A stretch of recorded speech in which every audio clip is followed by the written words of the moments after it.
Sudah, Saya Pak. rekam mungkin nanti Dian nggak ada. Oke, pun muncul, Pak. Monggo, Pak, mulai, Pak.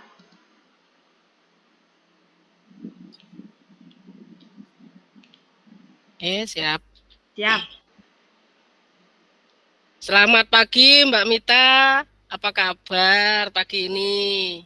Selamat pagi, Pak Imam. Alhamdulillah, kabar saya baik. Kita sharing sebentar ya Mbak Mita. Barangkali Bapak ada sesuatu yang ingin diceritakan terkait permasalahan pembelajaran atau apa saja boleh Bu Mita. Iya, Pak. Kebetulan saya ini sedang ada permasalahan. Saya ingin menceritakan permasalahan yang saya hadapi hari ini.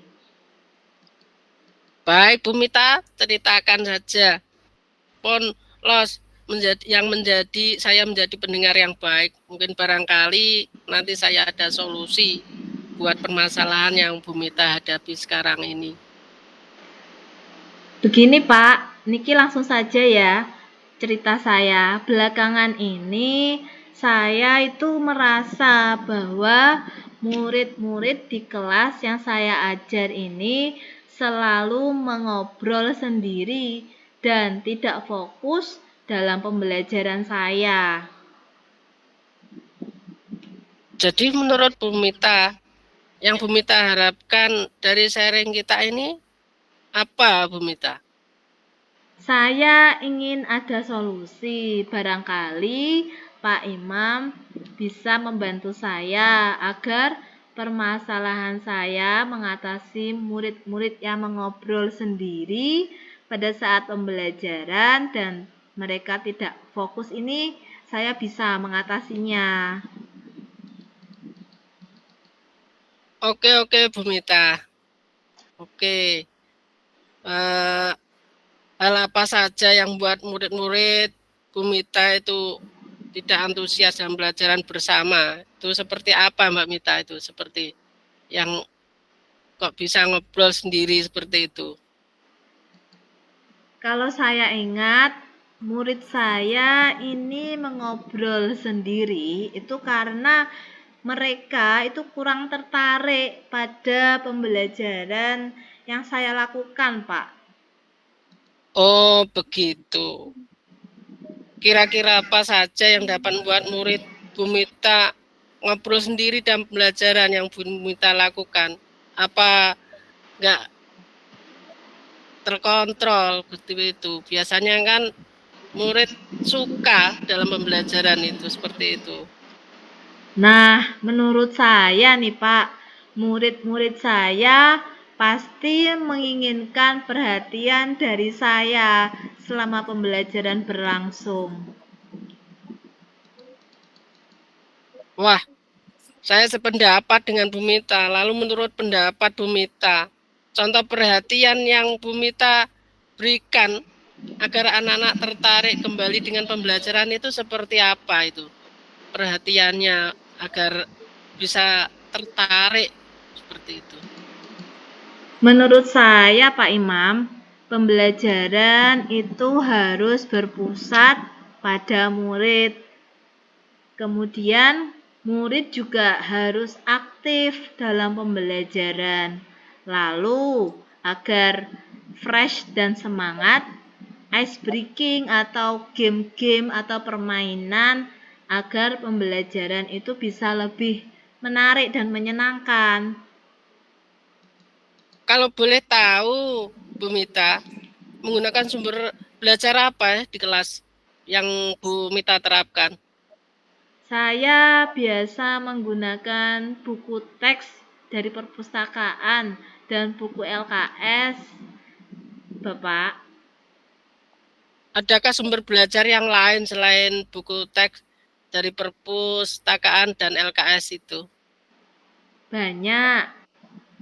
Misalnya sumber belajar yang sekarang era digital itu ada video pembelajaran YouTube, artikel blog, atau tulisan ilmiah di internet, atau bisa juga menggunakan aplikasi yang saat ini, misalnya TikTok, Instagram, Quizizz, IA, lalu bisa lewat Google Form.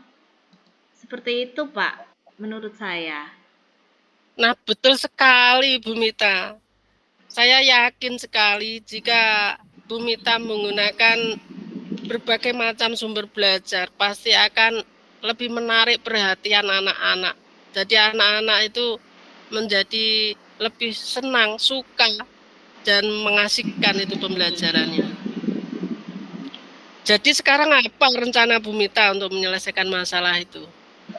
Menurut saya, untuk menarik perhatian murid saya dalam proses pembelajaran, maka saya akan mencoba membuat pembelajaran yang mengasyikkan dan menyenangkan.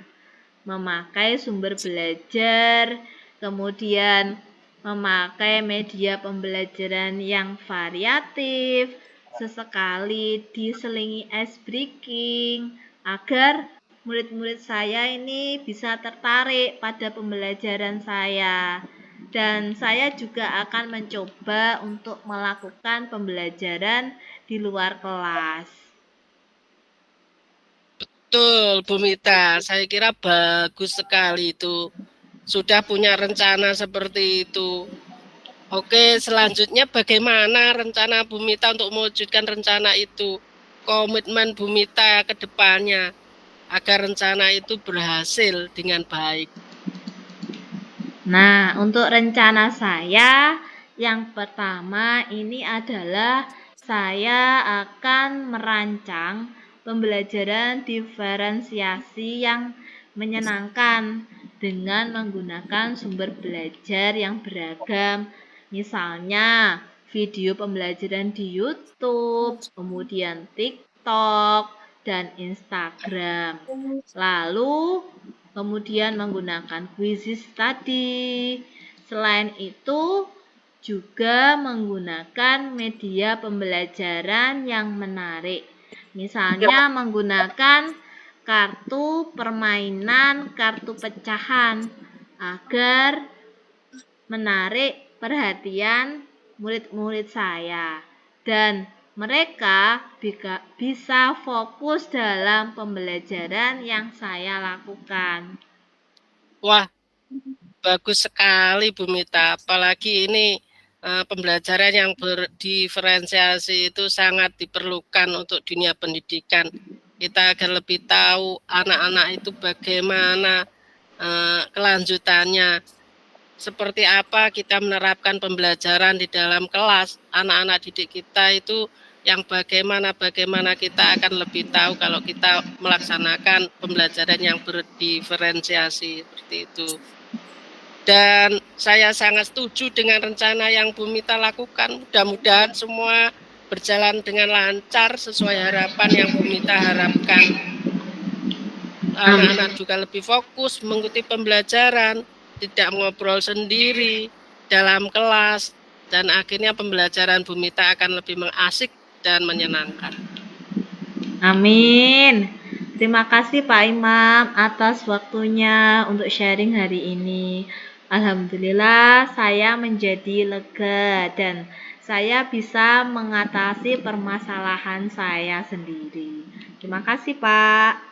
Ya, Bu Mita, sama-sama. Semoga kita dapat beristiqomah untuk selalu membagikan ilmu kita kepada murid-murid kita, ilmu yang bagus, ilmu yang baik, sehingga bermanfaat untuk dunia dan akhirat. Amin. Amin, amin ya Rabbal Alamin.